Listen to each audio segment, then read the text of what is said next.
Портенур Мария Эл Республикасындағы ең зор тотар ауылларының бірсі. Салаға 16 ғасыр ақырында негіз салына. Заманында бұл жерлерде Мари халқы тұрған пёрт, юрт, нур басу дегенді аңлата. Шуқындыру шырында Татарстанның әтне, Орша, Бейікті районларынан көпләп татарлар келіп орнаша. Бүгін биредә 900-ге якын кеше яши. Авылда барлык шартларда бар. Нур агрофирмасы эшли, медицина учреждениесе, мәктәп, балалар бакчасы гөрләп тора. Халык бәхетне читтән эзләми, үз җирендә кәсебен булдыра, эшли, тырыша. Менә бу Зинира һәм Харис Шакировлар йорты, хуҗа, агач остасы.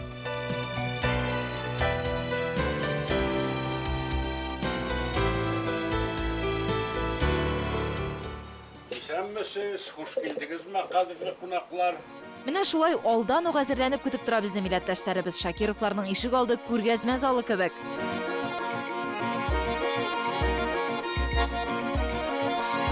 Белорусская корзина дип атала.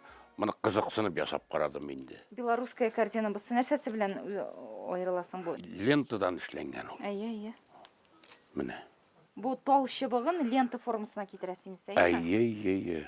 Ишкә бүлеп, анасын строгать итеп, шундый лентадан эшләнә инде ул.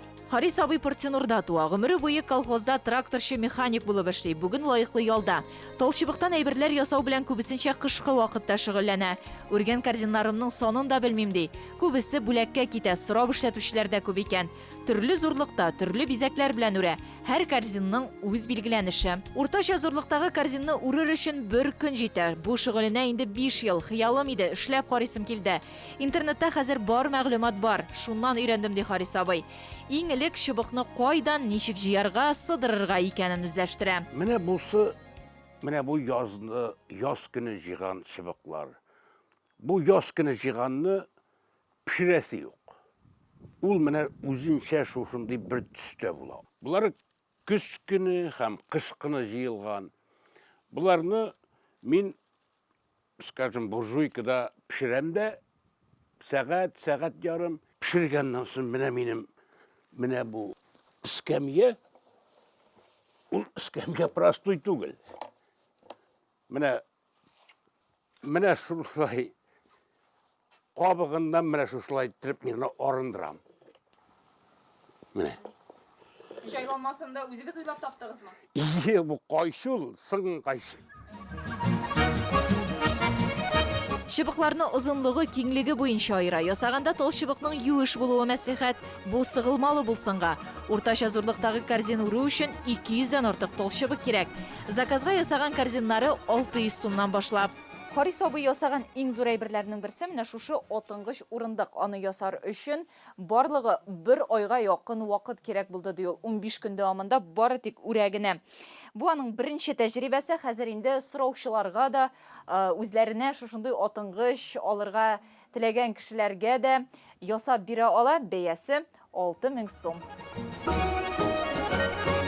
Мондый отынгыч урындыкны инде 2-не ясаган. Киләчәктә исәбе 5 күрү, 4-нче оныклары туарга тора. Хатыны Зинира апа белән 2 бала тәрбияләп үстергән алар.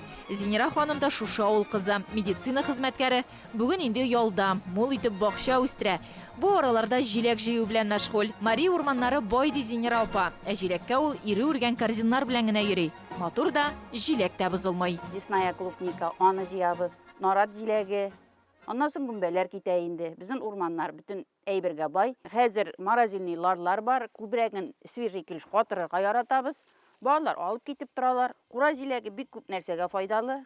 Кура җиләге ул природный антибиотик. Аны күп ашарга кирәк. Табигать һәм кешенең бер бөтенлеге бу. Алар бер сулышта, агымда. Бу канәгатьлек, бәрәкәт, күңел тынычлыгы дигән сүз.